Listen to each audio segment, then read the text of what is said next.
Abbiamo contrastato il progetto sul piano politico, lo contrastiamo adesso anche sul piano giuridico. Via del Mare a pagamento arriva il ricorso al TAR portato avanti dalle amministrazioni comunali di Roncade, Silee, Monastier nel Trevigiano, Meolo e Fossalta nel Veneziano, un fronte compatto nel dire no alla realizzazione del project financing che trasformerà la Treviso Mare in superstrada a pagamento. Uniti in questa battaglia che conduciamo già dal 2010, perché abbiamo da subito contrastato l'idea del project financing. La Treviso Mare è una strada pubblica costruita con i soldi dei veneti e pubblica deve rimanere in modo da consentire il libero accesso da parte di tutte le persone che lavorano e vivono nei nostri territori e debbano recarsi anche in altri comuni e anche nelle località balneari. Il timore dei sindaci è quello del traffico che verrebbe a riversarsi sulle viabilità comunali quando la nuova Treviso Mare sarà a pagamento. Mi riferisco in particolar modo anche per Meolo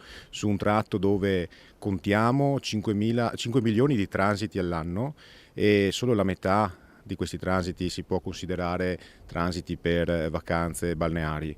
Tutto il resto è sicuramente rappresentato da un traffico che attraversa ogni giorno il nostro paese per andare a lavorare e quindi anche il peso del pedaggio inficerà pesantemente sulla decisione poi di ogni singolo automobilista nel scegliere strade alternative. Via del Mare che terminerebbe alla rotonda Frova di Jesolo, trasferendo lì, continuano i sindaci, la coda di auto dirette alle spiagge.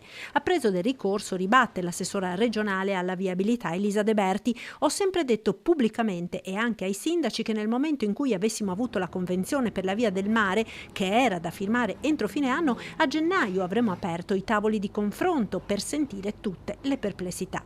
Se si apre però un contenzioso, conclude l'assessora, dovremo aspettare l'esito. Ma ai sindaci non basta. A piena disponibilità ad un confronto con la Regione Veneto, un tavolo da aprirsi prima che avvenga la firma della convenzione e quindi del contratto con l'aggiudicatario.